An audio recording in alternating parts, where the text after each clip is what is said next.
one thing I haven't mentioned about Floating Point yet is the music. I wasn't going to give it any music because it was a jam game and you kind of make sacrifices like that. And as I was playing it, I had just what I normally listen to, which is a massive shuffled playlist of all the music I own, just on one massive list.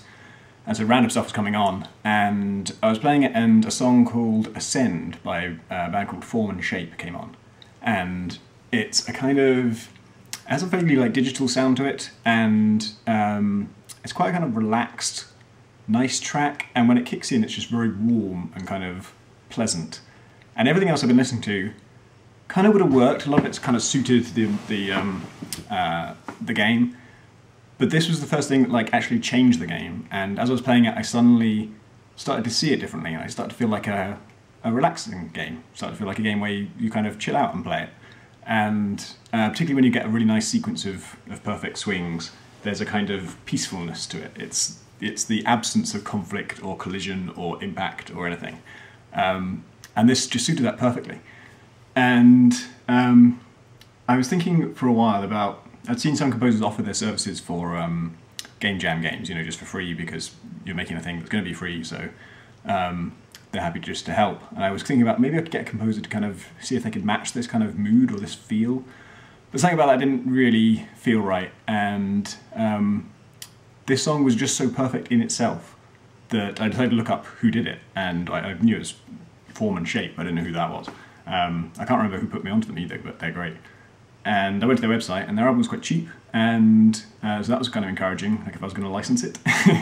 And then I looked up the specific song, Ascend, on SoundCloud, and it turns out to be under a Creative Commons attribution license, which means you can just use it as long as you say where you got it, which is amazing. And so in theory, I could just take the song and just use it. But I didn't feel right about that either. I kind of, I wanted to do it with the person's blessing, just in case they didn't intend this kind of use when they put it under that license. You know, they might have been thinking, sure, if you want to spread my music around to other people, then do it, but this might be outside of what they intended. So I got in touch with, turns out to be a guy called Calvin Hansen, and I dropped him an email just explaining who I was and what I was making and why I wanted to use the track and why it's kind of digital and warm, kind of feel suited the game so perfectly. And I sent him like a video of what the game looked like, and asked if it was definitely okay for me to use it. And it turns out he's a Gunpoint fan, so he was delighted. And he was like, "Yeah, of course, go ahead, it'll be fantastic." And I sent him the game shortly after that, and he really likes it. And so it's like everything worked out perfectly. So I have the exact perfect music for the game, and I also wanted it to kind of not just be playing in the background constantly on loop, because it's only one song, so you could get sick of it if you just listening to that one song non-stop. But luckily I didn't want that anyway, like just constant music. I wanted it to kick in as you start to do well, and because we already have this point system that is responding to exactly the kind of movement that I want to encourage, I can tie everything to that. So when you get into the nice sequence of flow and you get into the right kind of movement,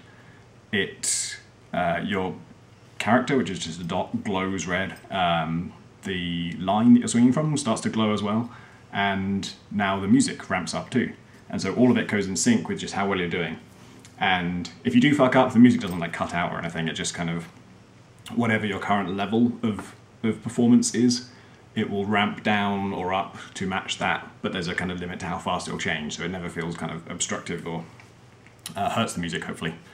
And also, of course, half the level's underwater, and all the other sound effects go muffled when you go underwater, so I thought, could muffle the music as well. And that sounds awesome, I really like it. Luckily, Calvin doesn't seem to mind me messing with this track in this way, but it's kind of like you get to remix the music a little bit as you play, just to kind of change the sound of it, and the intensity of it, and the volume and stuff. And underwater, it sounds... I just do a low-pass filter, which means you cut off all the frequencies above a certain level, and the effect of that is like when you're outside a nightclub and you just hear all the bass notes and you don't hear anything kind of anything else. And that's actually quite a nice sound. It's not a nice sound if you live in a nightclub and you're trying to get to sleep, but there's this nice feeling of like when you step outside a party and you can still hear the music going on, but you kind of, it's peaceful to be outside of that and to know that it's going on, but have it muffled and be separate from it. It has that mood to it, and that's actually really nice for a game that's kind of, where the underwater bit goes a bit slower and is a bit more is meant to feel a bit surreal, where everything works upside down and it's kind of, you're outside of the normal game. So that worked out brilliantly. And really I probably should have released it once I had those controls working really well, once I fixed that weird invisible problem about not penalising you for hitting things.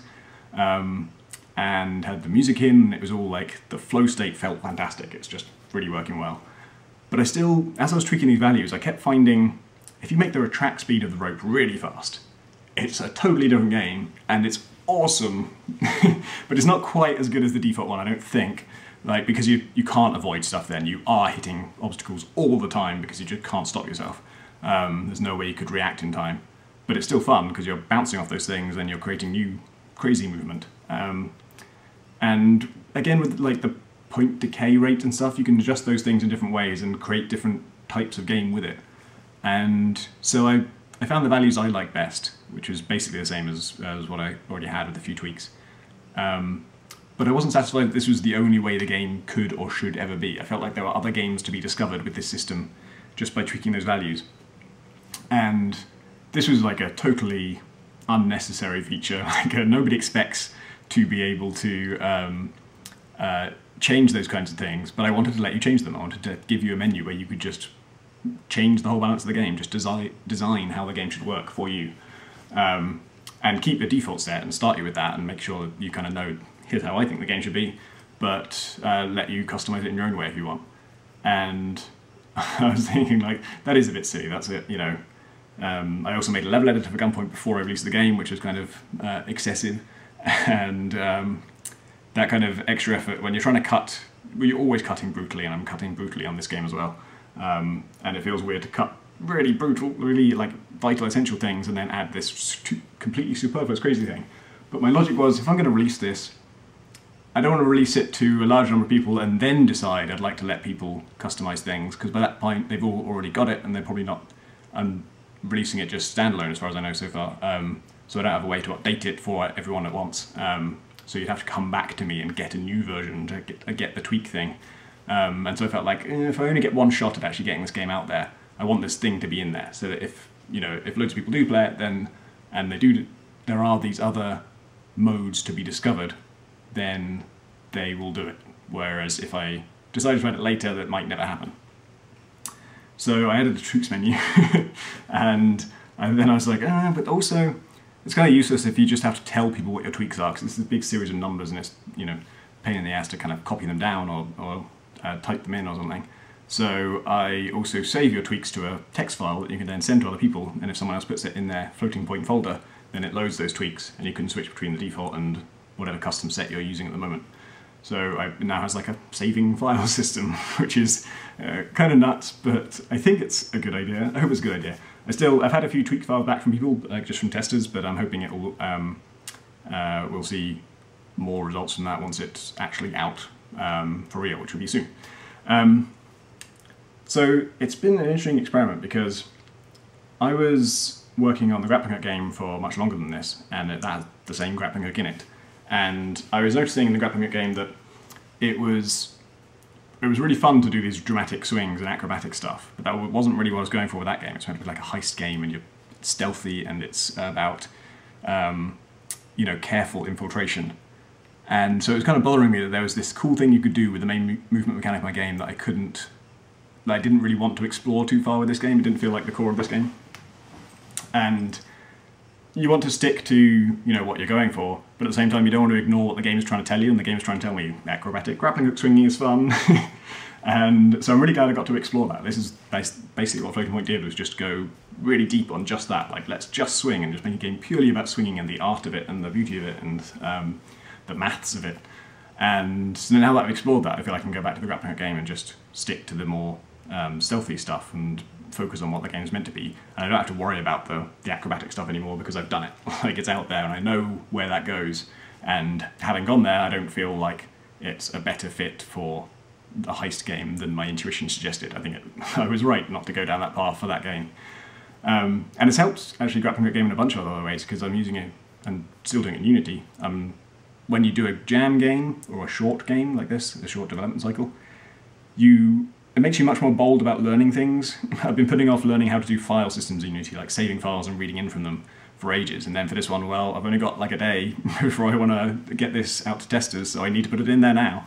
And so I just had to learn how to do it. And I discovered some physics bugs with the grappling hook code that I'd never noticed before when using it in this other context in the heist game. I discovered obviously that testers don't like the control method I was using, and when I changed it in response to their suggestions, I found one that works better both for them and for me, and feels really, really nice. And yeah, I've just tweaked loads of things about that will then feed back into the grappling hook game and make that better, which is a really cool thing about short-term projects. And in general, this has kind of convinced me that a week-long project is a pretty good amount of time to spend, because I've entered game jams before and I've stuck to the 2-day limit and done everything from scratch. And that hasn't been, it's always been a fun experience and it's always been exciting, and always ended up with something where I think, wow, I'm really proud I made that in 2 days. But it's still only good for 2 days. It's not actually good. It's like, neither of those games have I ever really wanted to kind of promote or tell people about, like, hey, did you know I made this game? Do you want to play it? I feel like maybe best you don't discover those games except in the context of, oh, you made this in 2 days? That's not bad. Whereas Floating Point, I'm actually proud of. I think it's not a great game, but I think it's a good game, and it's something that I actually like to play just in my breaks. It's become my 5-minute go-to game for just, I want to have fun for the next 5 minutes. I just want to be doing something cool for a little while. And I want it to be simple and easy, and I don't want to think about it too much, and just something that's pleasurable to interact with and looks cool and feels nice and sounds nice.